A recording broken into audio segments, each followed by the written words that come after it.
अब देखिए aromatic electrophilic substitution में सबसे पहली बात तो मैं आपको बताऊं कि जो आपका ये सबसे पहले उसमें से एक चीज़ आई नाइट्रेशन, फिर आपकी आएगी सल्फोनेशन, फिर आपकी आएगी एल्काइलेशन, फिर आपकी आएगी एसाइलेशन, फिर आपकी आएगी ऑक्सीडेशन। ये तमाम चीज़ें हैं जो कि रिंग पर हो रही हैं, बेसिकली रिंग पर हो रही हैं।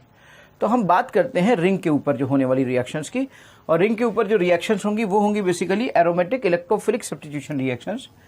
सवाल उठता है कि एरोमेटिक इलेक्ट्रोफिलिक सब्स्टिट्यूशन रिएक्शंस कौन कौन सी होंगी और कैसे कैसे होंगी, उनका हम लोग डिस्कशन करेंगे। देखिए बेटा, पहली बात मैं आपको बताऊं कि अगर आप डाइल्यूट HNO3 की बात करें और लो टेम्परेचर की बात करें तो तब आपको ये ऑर्थो और पैरा नाइट्रोफिनॉल मिल सकता है। रीज़न क्या है कि आपको यहाँ पर कॉन्सेंट्रेशन को कराने के लिए, नाइट्रेशन को कराने के लिए आप तो नॉर्मली कॉन्क HNO3 लिया करते थे, बट आपने यहाँ पर डाइल्यूट HNO3 ले लिया। वाई? रीज़न है इस बेंजीन रिंग के ऊपर लगे हुए OH ग्रुप का। ये जो OH ग्रुप है ये बहुत ज़्यादा एक्टिवेटिंग ग्रुप है, ये स्ट्रॉन्ग एक्टिवेटिंग ग्रुप है बेटा। जब ये स्ट्रॉन्ग एक्टिवेटिंग ग्रुप है तो ये रिंग को स्ट्रॉन्ग एक्टिवेट कर देता है। स्ट्रॉन्ग एक्टिवेटिंग ग्रुप है यानी कि रिंग को एक्टिवेट कर देता है। जब रिंग को एक्टिवेट कर देता है तो याद रखिए नाइट्रेशन भी इजीली हो जाएगा। और कहीं तुमने डाइल्यूट की जगह अगर बहुत कॉन्क कर दिया हो भयंकर, और ये तो ऑक्सीडाइजिंग एजेंट भी है ना, तो कहीं ऐसा ना हो कि रिंग ही टूट जाए या रिंग ऑक्सीडाइज हो जाए। तो इसको बचाने के लिए हम बड़ा ही संभल कर चीज़ों को करते हैं। और यह बहुत खतरनाक टेम्परेचर ले लिया, कॉन्क ले लोगे तो कोई पोजीशन नहीं बदलेगी, लेकिन डाइल्यूट लिया और लो टेम्परेचर लिया तो चलो ऑर्थो और पैरा ही भरेगा। बाकी नाइट्रेशन इतनी बार आ चुका है कि मुझे बार बार बताने की ज़रूरत नहीं है कि इससे इलेक्ट्रोफाइल क्या मिलेगा और कैसे ये जाएगा और किसको हटाएगा। इलेक्ट्रोफाइल आप सब जानते हैं, नाइट्रेशन में NO2+ मिलता है और बेंजीन के H+ को हटाता है और उसके बाद उसकी जगह पे लग जाता है। इसकी पूरी मैकेनिज्म की वीडियोस में भी डिस्कशन कर चुका हूँ और भी कई बार डिस्कस कर चुका हूँ। तो इसके अलावा हम बात कर रहे थे कि भाई NO2 इस तरीके से आ जाएगा। देखिए ऑर्थो और पैरा आइसोमर्स को हम लोग स्टीम डिस्टिलेशन से अलग कर सकते हैं। जो ऑर्थो नाइट्रोफिनॉल होता है, अच्छा यहाँ पे देखिए नॉर्मली लोगों का पैरा ज़्यादा बनता है और ऑर्थो कम बनता है क्योंकि वहाँ पे स्टेरिक हिंड्रेंस होता है, लेकिन यहाँ पर ऑर्थो ही मेजर होगा और पैरा माइनर होगा। उल्टा हो गया। उल्टा होने का रीज़न क्या था? उल्टा होने का रीज़न ये था कि यहाँ पर इसमें देखिए ध्यान से, तो ये क्या हो रही है? ये हो रही है इंट्रामोलिकुलर हाइड्रोजन बॉन्डिंग। तो इस ऑर्थो में इंट्रामोलिकुलर हाइड्रोजन बॉन्डिंग है जिसकी वजह से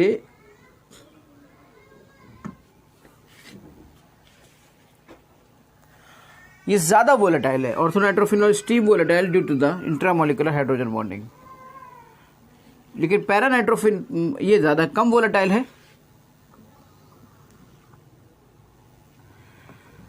तो याद रखिएगा इसमें एसोसिएशन हो जाता है मॉलिक्यूल्स के साथ, तो वोलेटाइल कम हो जाता है, वेपर में इजीली नहीं बनता। क्यों? क्योंकि इसमें इफेक्टिव होती है इंट्रामोलिकुलर हाइड्रोजन बॉन्डिंग और इसमें इफेक्टिव होती है इंटरमोलिकुलर हाइड्रोजन बॉन्डिंग। याद रखिएगा जिनकी इंटरमोलिकुलर हाइड्रोजन बॉन्डिंग अच्छी होती है उनका बॉइलिंग पॉइंट ज़्यादा होता है और वो वोलेटाइल कम होते हैं, लेकिन जिनकी इंट्रामोलिकुलर हाइड्रोजन बॉन्डिंग जिनमें होती है उनका बॉइलिंग पॉइंट कम होता है और वो वोलेटाइल ज़्यादा होते हैं। रीज़न क्या है? रीज़न ऑब्वियसली यार क्या होता है वोलेटिलिटी? वोलेटिलिटी का मतलब होता है वेपर्स में बदलना। अब आप मुझे बताइए कि अगर कोई चीज़ एक मॉलिक्यूल दूसरे मॉलिक्यूल को पकड़े हुए है, एक मॉलिक्यूल दूसरे मॉलिक्यूल के इंटरेक्शन में है, तब वो एक भागेगा दूसरा उसे पकड़ेगा, उसका फोर्स इंटरमोलिकुलर हाइड्रोजन बॉन्डिंग उसे रोक लेगी। लेकिन अगर एक मॉलिक्यूल के पास दूसरा मॉलिक्यूल कोई ऐसा है ही नहीं जो उसको रोके, अगर वो जा रहा है तो वो अपने आप में ही बड़ा मजबूत है, अपने आप में बहुत स्ट्रांग हो गया है, तो उसका मेल्टिंग पॉइंट बढ़ सकता है लेकिन बॉइलिंग पॉइंट तो कम हो जाएगा ना। यस। तो अगर ऐसा हो तो इन दैट सिचुएशन आप समझो कि यहां पर तो कहानी बस अपने अंदर की थी, ये इंट्रामोलिकुलर हाइड्रोजन बॉन्डिंग इसमें फेवरेबल है। तो जब अपने ही अंदर की चीजें हैं तो ये अगर बाहर निकलना चाहेगा तो इजीली बाहर निकल जाएगा ना, क्योंकि बाहर निकलने से रोकने वाला, इसको पकड़ के खींचने वाला कोई और नहीं है ना, इसके साथ ही कोई ऐसा नहीं है जो इसको खींच ले कि नहीं तुम मत जाओ। लेकिन यहाँ पर ये जो आपका पैरा नाइट्रोफिनॉल है, ये पैरा तो इंटर से कनेक्टेड होगा, इसका ओ एस से, इसका ओ से, इस तरीके से इसके साथ ही इधर उधर ऊपर नीचे चारों तरफ होंगे। तो जो intermolecular hydrogen bonding para nitrophenol में ज़्यादा हो रही है, इसकी वजह से क्या होगा कि अगर ये बाहर एक कूदना भी चाहेगा तो दूसरा रोक लेगा इसका। That's why this is less volatile, इसलिए ये आपका लेस वोलेटाइल है और इसका बॉइलिंग पॉइंट हायर है।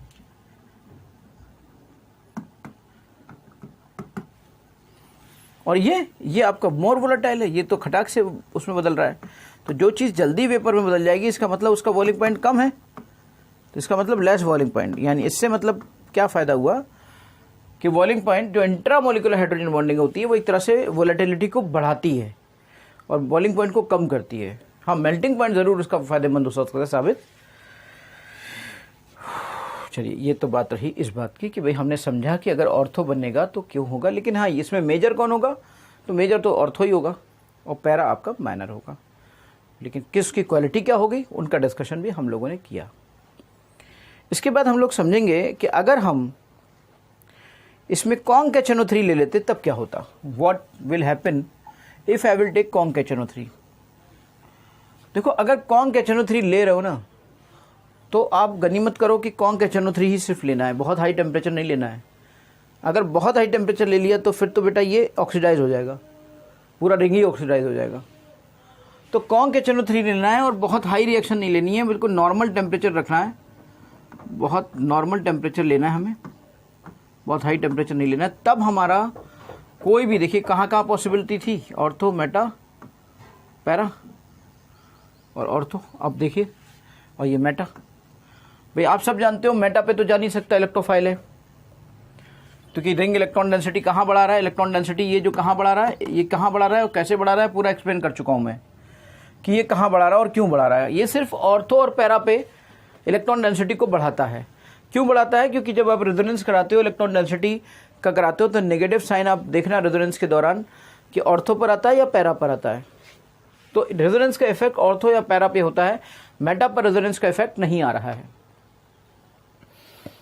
अब आप NO2+ को लाना चाहते हो तो NO2+ कहाँ जाना चाहेगा? NO2+ तो वहीं जाना चाहेगा जहां पर इलेक्ट्रॉन डेंसिटी उसको ज़्यादा मिलती है, और वो इलेक्ट्रॉन डेंसिटी उसको ज़्यादा कहाँ मिलेगी, या तो ऑर्थो पे मिलेगी या पैरा पे मिलेगी। लेकिन हाँ, उस जगह की तरह जैसे वहाँ पर कुछ पोजीशंस खाली छोड़ दी गई थी, लेकिन यहाँ पे दो नहीं बनेंगे बल्कि एक ही बनेगा और वो कोई भी पोजीशन खाली नहीं छोड़ेगा। ट्राई नाइट्रोफिनॉल, यानी कि तीनों पोजीशन ये भर देगा, ऑर्थो की और ये ऑर्थो की, मेटा को छुएगा नहीं। इस तरीके से 3 नाइट्रो ग्रुप आ गए, that's why this is called tri nitro and this is whole thing is phenol.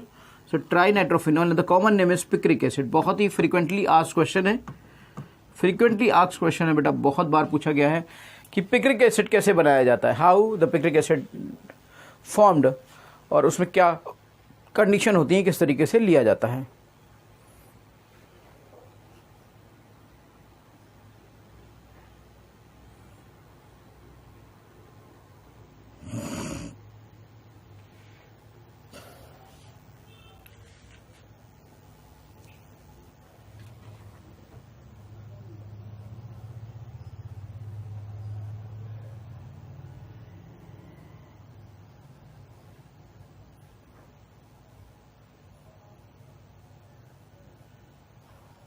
Halogenation, halogenation another, दुनिया जानती है कि हेलोजिनेशन कैसी चीज़ होती है।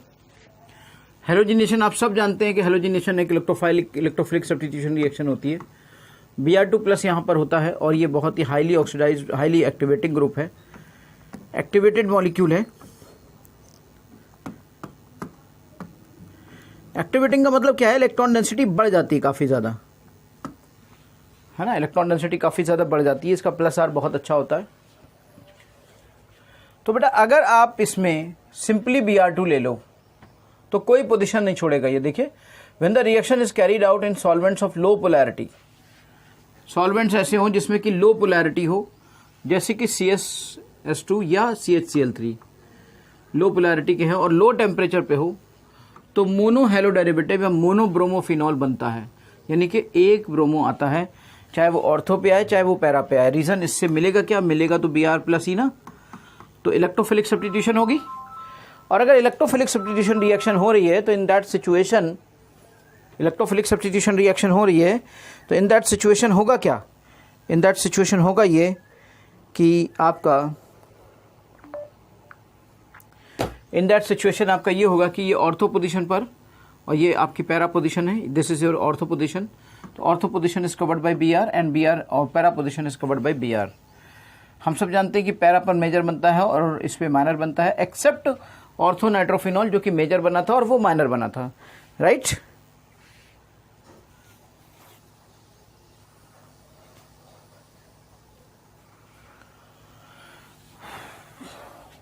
जैसे कि आप देख रहे हैं लो टेम्परेचर 273 केल्विन, मतलब क्या समझे, 273 केल्विन का मतलब तो 0 डिग्री हुआ।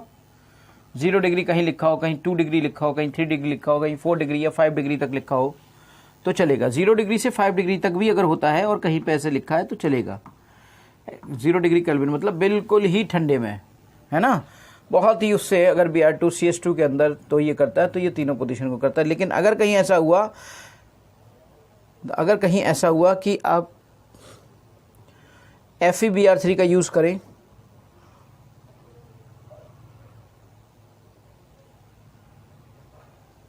इसमें रिएक्शंस जो होने जा रही हैं वो सब मैं डिस्कशन करता चला जा रहा हूं, उसके पीछे के रीजंस क्या हैं और उनको समझना कैसे है, लेट्स डू अंडरस्टैंड। देखिए वहां पर हमने सिंपली जब पहले हम करते थे तो हाँ कोई ना कोई ल्यूइस एसिड इस्तेमाल करते थे हेलोजिनेशन में, और हमने कहा भी था कि भाई FeX3 यूज कर लेना अगर तुम इसको करो, हाँ, तो जो कि पोलराइज कर देता था। लेकिन आप समझो कि वहां पे कब होता था, जब हम बेंजीन पे हेलोजिनेशन कराने जाते थे, बेंजीन पे हेलोजिनेशन कराने जाते थे तब हम कोई ना कोई ल्यूइस एसिड, ये दिमाग में आपके आया होगा कि यार वहां पे मैं FeX3 का यूज करता था, FeCl3 + Cl2 करके सर ने बताया था, या FeBr3 Br3 Br2 करके बताया था। तो Br2 को पोलराइज करने के लिए और उससे प्लस और माइनस जनरेट करने के लिए हमें जरूरत पड़ती थी किसी ल्यूइस एसिड की, लेकिन फिनॉल अपने आप में इतना ज्यादा एक्टिवेटेड है कि हमें उस ब्रोमीन मॉलिक्यूल के पोलराइजेशन के लिए किसी भी ल्यूइस एसिड की जरूरत नहीं है।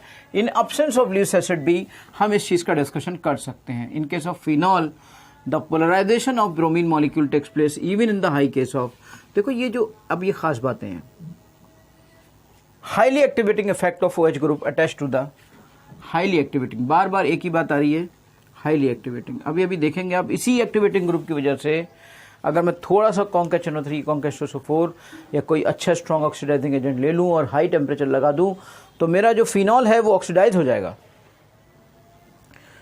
वहीं पर अगर मैं इसको ब्रोमीन वाटर ले लूं, बहुत ज़्यादा नॉन पोलर, जैसे वाटर क्या है, वाटर तो एक पोलर सॉल्वेंट है, तो अगर मैं पोलर सॉल्वेंट में ले लूं ना, तो पोलर सॉल्वेंट में जैसे ही फिनॉल को आप पोलर सॉल्वेंट में, ब्रोमीन को पोलर सॉल्वेंट में लेते हो, पोलर सॉल्वेंट में लेते हो, H2O में लेते हो पोलर सॉल्वेंट, वहाँ पे आपने लो पोलैरिटी के साथ लिया था या नॉन पोलर सॉल्वेंट में लिया था, नॉन पोलर तो नहीं था, वो लो पोलैरिटी का था।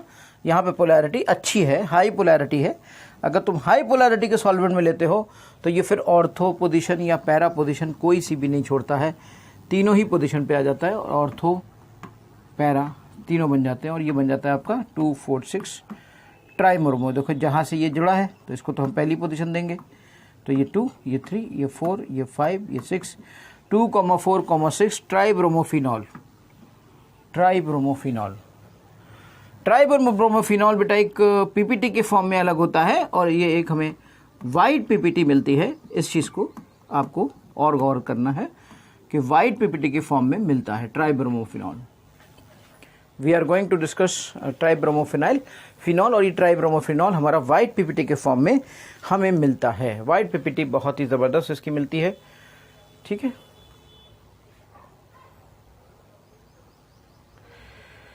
चलिए इससे क्वेश्चन कुछ आए हैं, let's discuss some questions, basic questions on this.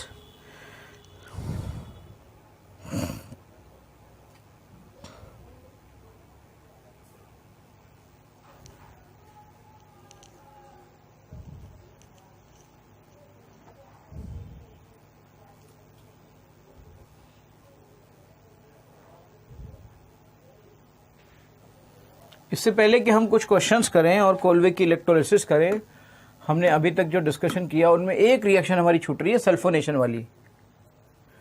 चलिए, तो सल्फोनेशन अगर इसमें नहीं दिया है तो हम डिस्कस कर लेते हैं अलग से। एक रिएक्शन हमारी छूट रही है सल्फोनेशन वाली, sulphonation.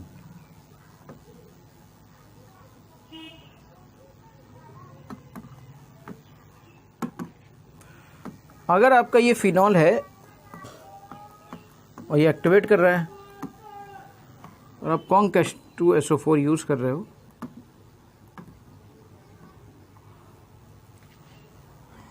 And you are taking like 25 degree centigrade, अगर आप लो टेम्परेचर रूम टेम्परेचर पर काम कर रहे हो अपना, तो रूम टेम्परेचर पर इफ़ यू आर अगर इसे आप काम कर रहे हो तो ये आपका SO3H यहाँ पे बनेगा और यहाँ पे बनेगा। बनेंगे तो दोनों ही सिचुएशन में सब कुछ। वैसे आप नॉर्मली देखते हो कि ये मेजर होता है, लेकिन रूम टेम्परेचर पे ये चीज़ आपकी मेजर होगी। रीज़न आप समझ गए होंगे अभी तक। Intramolecular hydrogen bonding, this is due to inter. वैसे कैसा होता, वैसे ये मेजर होता था, लेकिन यहां पर ये माइनर की तरह से काम करेगा। रीजन क्या है? रीजन है इंट्रामोलिकुलर हाइड्रोजन बॉन्डिंग।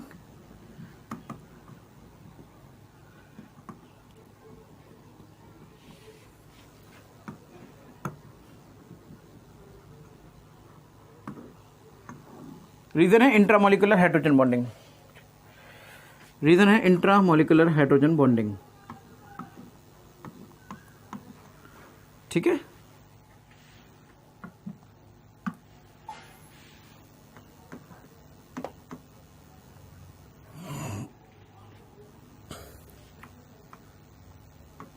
लेकिन वहीं पर अगर आप इसे हाई टेम्परेचर पे ले लो और आप कॉन्क H2SO4 ले रहे हो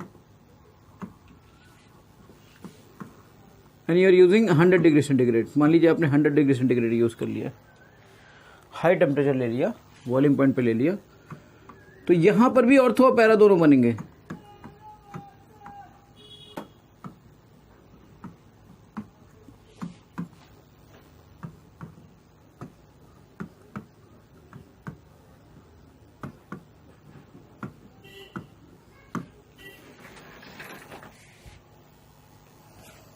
यहां पर भी ऑर्थो और पैरा दोनों बनेंगे, लेकिन यहां पर पता है इतने हाई टेम्परेचर पे ये जो इंट्रामोलिकुलर हाइड्रोजन बॉन्डिंग होगी ये स्टेबल नहीं रहेगी, और जो पहले पुरानी बात थी वही सही हो जाएगी, और ये आपका मेजर होगा और ये आपका माइनर होगा due to steric hindrance. Due to steric hindrance.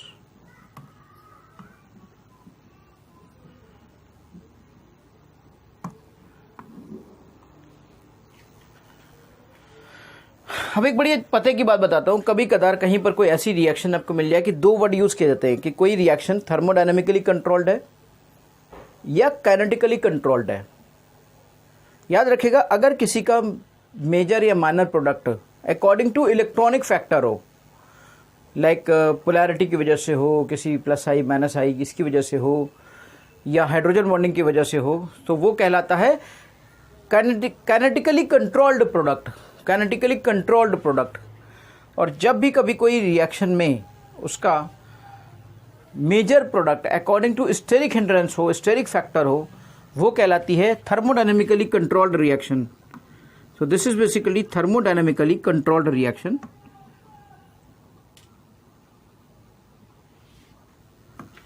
Thermodynamically controlled reaction वो हमारी कहलाती है थर्मोडायनेमिकली कंट्रोल्ड रिएक्शन।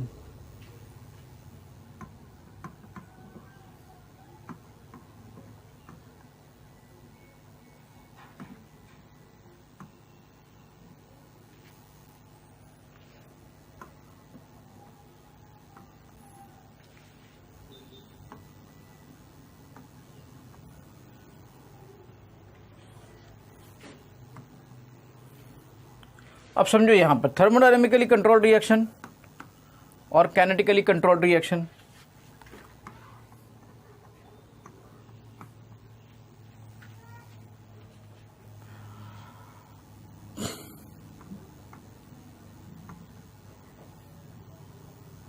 इससे पहले वाली जो थी वो कैसी थी,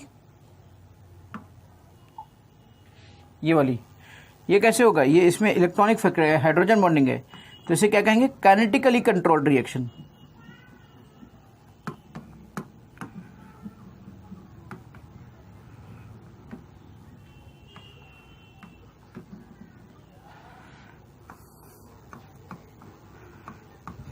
काइनेटिकली कंट्रोल्ड रिएक्शन।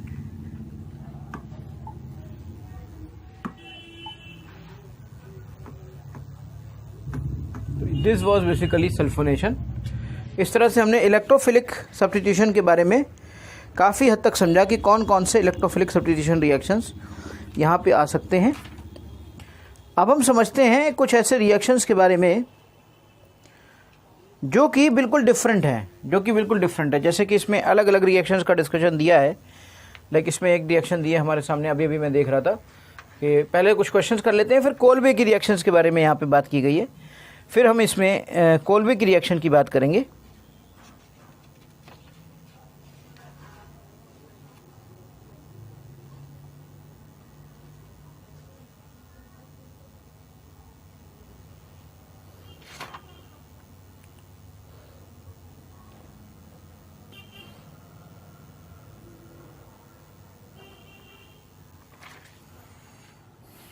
पहले इन क्वेश्चंस को कर लेते हैं।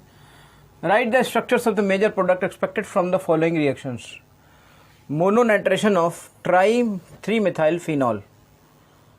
3-मिथाइल फिनॉल का 3-मिथाइल फिनॉल को बनाओ, 3-मिथाइल करो, फिर मोनोनाइट्रेशन कर दो, तो उसके बाद अच्छा मोनोनाइट्रेशन ऑफ, वेरी गुड। चलिए यहाँ से एक बात मुझे आपको बताने को मिलेगी अच्छे से, ये क्वेश्चन में मैं एक बात पॉइंट मेरे सामने और आएगा जिसको मैं आपको एलेबोरेट करूंगा, तो आपको मज़ा आएगा। बड़ी अच्छी बात है, इस क्वेश्चन के अंदर एक ख़ास बात है, तो एक कॉन्सेप्ट आया जो आपका रिवाइज हो जाएगा। मैंने मैकेनिज्म के दौरान वो कॉन्सेप्ट बताया था, वो कॉन्सेप्ट मुझे यहाँ पे लगता हुआ दिखाई दे रहा है, वो कॉन्सेप्ट मुझे यहाँ पर लगता हुआ दिखाई दे रहा है। देखता हूँ उसके बारे में, उसकी सिचुएशन के बारे में। देखिए यहाँ पर आपको बताया गया कि मोनोनाइट्रेशन ऑफ 3-मिथाइल फिनॉल, जरा देखिएगा, फिनॉल तो ये हो गया आपका, और ये पोजीशन 1 हो गई, ये 2 हो गई, ये 3 हो गई, यानी 3-मिथाइल फिनॉल। इसका आपको नाइट्रेशन कराना है। अब जब इसका आपने नाइट्रेशन कराया तो इससे आपको मिल गया NO2+। अब देखिए यहाँ पर जब भी कभी किसी रिंग पर 2+R ग्रुप लगे हों, दोनों एक्टिवेटिंग ग्रुप लगे हों, और वो एक्टिवेटिंग ग्रुप किसी इलेक्ट्रोफाइल को आने के लिए ऑर्थो पैरा पोजीशन पर प्रमोट कर रहे हों, तो सवाल इस बात का उठता है कि अगर हम किसके हिसाब से ऑर्थो और पैरा को डिसाइड करें। तो यहाँ पर एक कॉन्सेप्ट है बेटा, आपको मैं बता दूं, उसके बाद इस क्वेश्चन को आप लोग अपने आप कर लेंगे। कॉन्सेप्ट आप लोग ज़रूर समझ लीजिए, और फिर इस क्वेश्चन को भी हम लोग यहीं पे सॉल्व करेंगे। जैसे ये देखा आपने कि एक आपका +R ग्रुप है, यानी एक आपका ग्रुप +R है, दूसरा भी +R है। जैसे ये देखिए आपका ग्रुप +R है और दूसरा भी ग्रुप आपका +R है, और आने वाले इलेक्ट्रोफाइल को कहाँ जाना पड़ेगा, किसके हिसाब से जाना पड़ेगा, मतलब इसके हिसाब से जाना पड़ेगा कि इसके हिसाब से जाना पड़ेगा। तो मैं आपको बता दूं, ऐसी सिचुएशन में जो ओरिएंटेशन होता है उसका कॉन्सेप्ट ये होता है कि अगर दोनों ही +R ग्रुप लगे हुए हैं, यानी दोनों एक्टिवेटिंग ग्रुप लगे हुए हैं, तो electrophile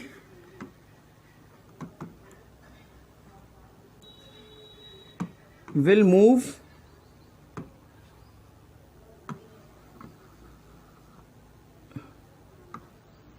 to ortho and para position according to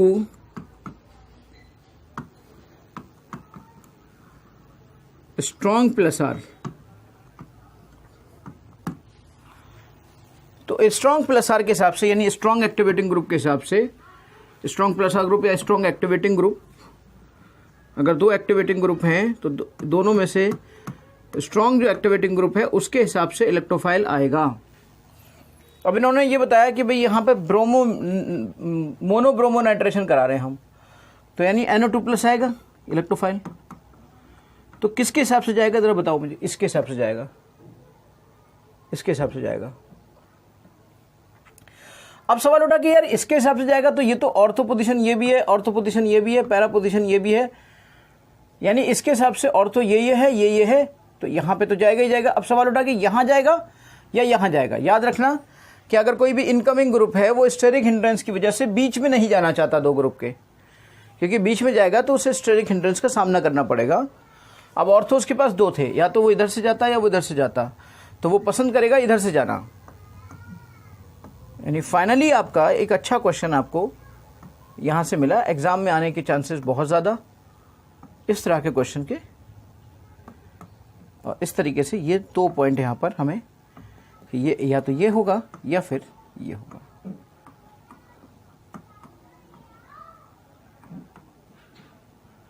ये आपका PR है, ये होगा या ये होगा। इस तरह की सिचुएशन आपके सामने आई कि या तो ये होगा या ये होगा भाई। Okay,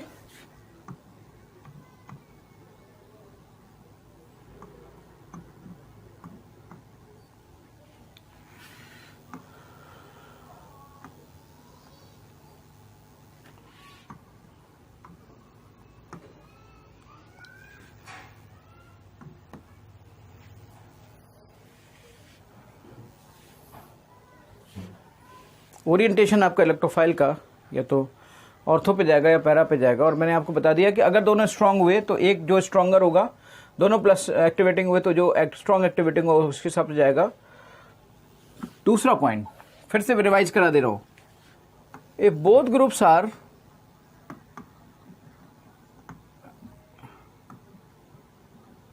deactivating,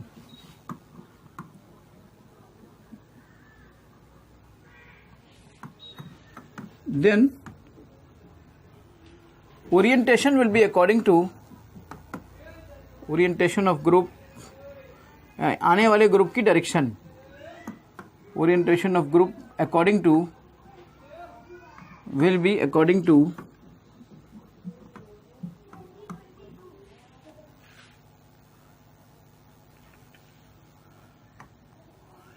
orientation of the group will be according to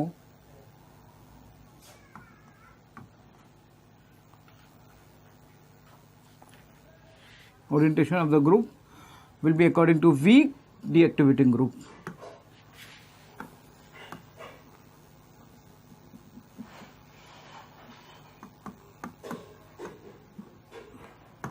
Third point,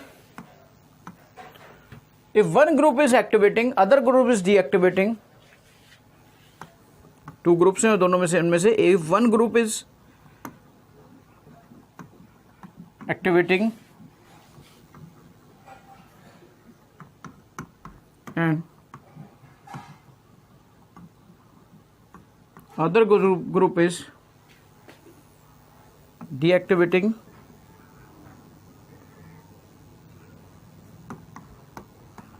then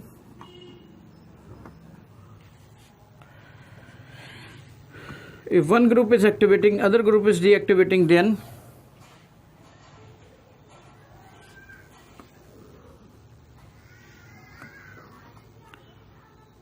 orientation of group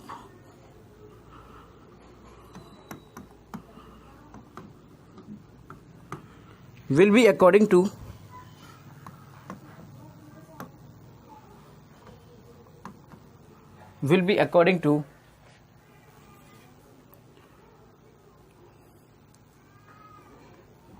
activating group.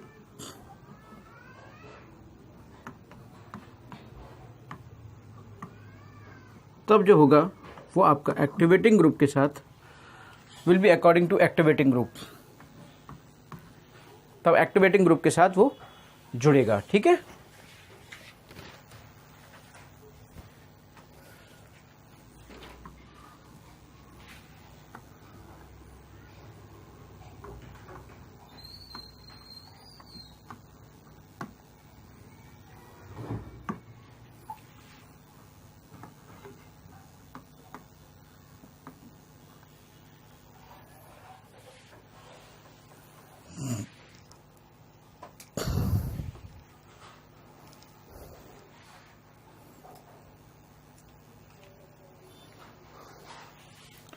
तो ये जो क्वेश्चन सॉल्व हुआ वो इस तरीके से हुआ।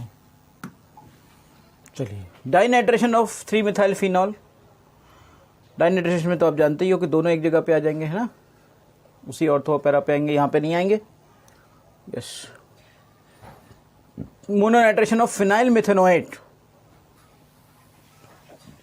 अब देखिए, phenyl methanoate, phenyl methanoate,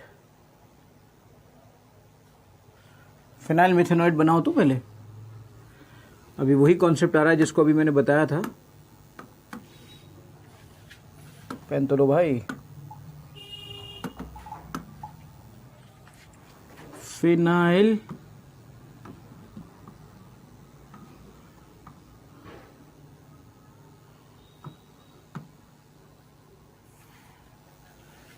मोनोनाइट्रेशन of phenyl methanoate. तो फिनाइल है ये यार, फिनॉल नहीं है, फिनाइल है। मिथेनोएट का मतलब क्या हुआ?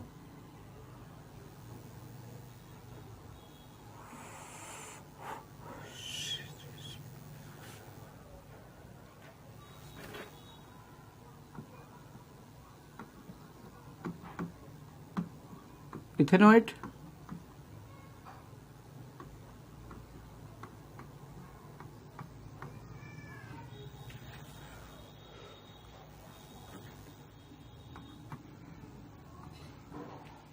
ठीक।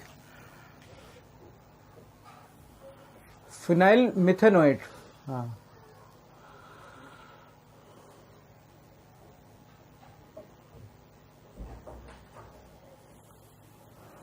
ये तो इथेनोएट होगा ना, ये तो एच होगा तब मिथेनोएट होगा। फिनाइल ये हो गया आगे पहले, और एम एक ग्रुप का हो गया तो मिथेनोएट, फिनाइल मिथेनोएट। मोनोनाइट्रेशन, मोनोनाइट्रेशन का इथेनोएट होता तब जाके वहाँ पे होता वो, तो मिथेनोएट में तो यही आएगा ना। नाइट्रेशन है तो ये क्या, नाइट्रेशन, अच्छा ये वाला ग्रुप है, तो ऑब्वियसली यहाँ पर स्टेरिक हिंड्रेंस की वजह से ये ऑर्थो पे नहीं जाएगा, पैरा पे जाएगा, तो इसलिए पैरा बना। लेकिन इसमें OCO है ना,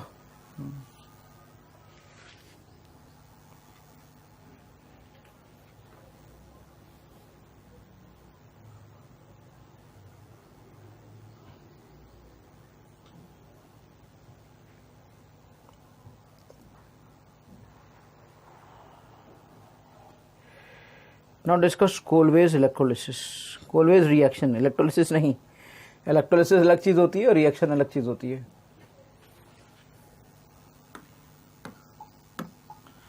let discuss about Kolbe's electrolysis को, सॉरी कोलवेज इलेक्ट्रोलिसिस, बार बार मैं कह रहा हूँ, ये भी एक तरह से इलेक्ट्रोफिलिक सब्स्टिट्यूशन रिएक्शन ही है, और ये कोलवे की इलेक्ट्रोफिलिक सब्स्टिट्यूशन रिएक्शन है, कोलवे की इलेक्ट्रोफिलिक सब्स्टिट्यूशन रिएक्शन है।